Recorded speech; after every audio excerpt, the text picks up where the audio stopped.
దీదీ కంచుకోట బద్దలు కొట్టిన నరేంద్ర మోడీ బీజేపీ ఆశ టార్గెట్ గురి ఫైనల్గా బెంగాల్ను కొట్టింది.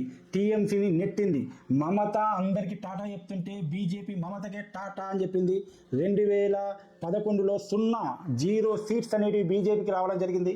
2016లో ఫస్ట్ టైం 3 సీట్స్ బీజేపీ కొట్టి బోనీ చేసింది. కాలం గిర్రన తిరిగింది. 10 ఏళ్లలో కథ మారింది.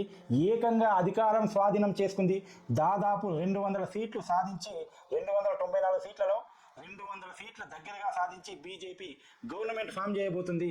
2011లో 0 సీట్స్, 2016లో 3, 2021లో 77 సీట్లు సాధించి ప్రధాన ప్రతిపక్షంగా నిలిచింది.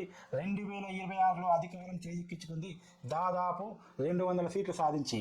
మమతా బెనర్జీ అహంకారం, ఒంటెద్దు పోకడలు, బంగ్లాదేశ్లో శరణార్థుల అడ్డుకట్ట వేయకపోవడం, మైనార్టీలకు ఫేవర్గా ఉండడం, కేంద్రంతో నిత్యం గొడవలు, పరిపాలన గాలికి రౌడీయిజం, బెదిరింపు రాజకీయాలు ఇవన్నిటిని లెఫ్ట్ పార్టీలు క్యాచ్ చేయడంలో విఫలమయ్యాయని చెప్పచ్చు. బీజేపీ ప్రధాన ఆల్టర్నేటివ్ పార్టీగా పశ్చిమ బెంగాల్ ప్రజలకు స్పష్టంగా కనపడింది. అందుకే ఇప్పుడు బీజేపీ అధికారంలోకి వచ్చింది.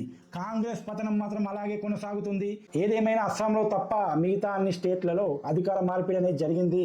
ఇది డెవలప్మెంట్కు మంచి సూచనగా ఆశిద్దాం. నిజమైన సత్యం కోసం సోది లేకుండా, సుత్తి లేకుండా మంచి ఇన్ఫర్మేషన్ అనేది పర్ఫెక్ట్గా ఈ నక్సోల్ టీవీ ద్వారా మీకు అందజేయబడుతుంది. Keep subscribe. బాబాయ్. జై హింద్.